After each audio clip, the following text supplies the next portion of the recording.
Et je suis avec Sébastien Buada ce soir pour Club 15 et pour Grand Sud FM. Bon, Sébastien, au-delà de la déception, il reste quand même encore des échéances, il reste des matchs à jouer. Il faut absolument que le Racing retrouve la voie de la victoire. Bah oui, là ça devient impératif. Ça l'était aujourd'hui aussi, mais on n'a pas su le faire. Donc voilà, on a la chance de recevoir de nouveau la semaine prochaine pour très vite essayer de se réhabiliter un petit peu voilà, par rapport à notre public, par rapport à nous-mêmes tout simplement. Donc euh, voilà, vite que ce match arrive, quoi. Je sais que c'est toujours difficile à chaud comme ça, mais cette première mi-temps, on pourrait presque dire qu'elle a été catastrophique. Comment on peut expliquer une telle première mi-temps? Bah, ça devient récurrent. On a vraiment du mal à jouer des équipes qui jouent un jeu très simple comme ça. Chaque fois ça nous met en difficulté, que ce soit Saint-Etienne, que ce soit Dax, ils ont joué comme ça. Aujourd'hui encore. Voilà, Conquête joue au pied haut et puis nous on s'en sort pas quoi, sur le plus simple parce qu'on n'est pas, je sais pas pourquoi, mais c'est en tout cas c'est la même physionomie sur tous les matchs catastrophiques qu'on a fait. Ben, ça a été tout le temps la même histoire, donc ben, il va falloir qu'on trouve rapidement la solution parce que c'est plus possible, quoi. Des solutions, on en a vu en seconde mi-temps, quand vous mettez du volume, quand vous mettez de la vitesse, vous arrivez à déplacer ces équipes et à les mettre en difficulté.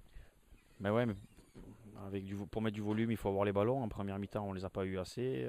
Peut-être on s'en est trop débarrassé. On a voulu se plier sur le vent pour le prendre un peu plus stratégiquement que certaines fois, sauf que ben, malgré tout sur le jeu au pied on n'a pas été bon, on a été acculé dans notre camp et voilà, dès qu'ils nous rendaient le ballon eux au pied, ben, nous on se mettait à la faute, donc voilà, c'est un cercle vicieux, chaque fois on ne trouve pas la solution, donc voilà, après sur le mi-temps effectivement on a mis la main sur le ballon, on a été obligé de produire et de conserver un peu plus et ça a été un peu plus efficace, ouais.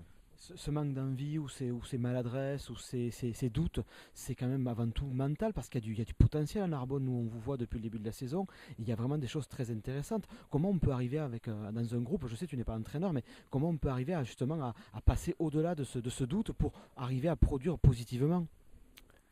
Ben, je sais pas, mais il va falloir qu'on trouve parce que voilà, comme je vous dis, c'est pas la première fois que ça arrive et c'est de la même façon et sur des échéances importantes. Donc, voilà, et c'est que mental puisque voilà, c'est sur le même match, sans turnover, sans rien du tout. Voilà, on montre deux visages complètement différents. Donc, et voilà, trouvons la clé.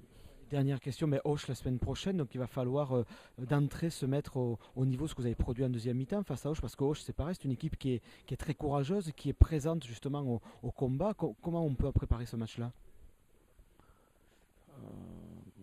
Ben, déjà en regardant notre prestation de la première mi-temps, voilà, ça devrait suffire à nous donner la rage et voilà, pour trouver l'énergie nécessaire pour se réhabiliter. Bien, merci Sébastien, malgré les circonstances, d'être disponible comme vous le faites à chaque fois.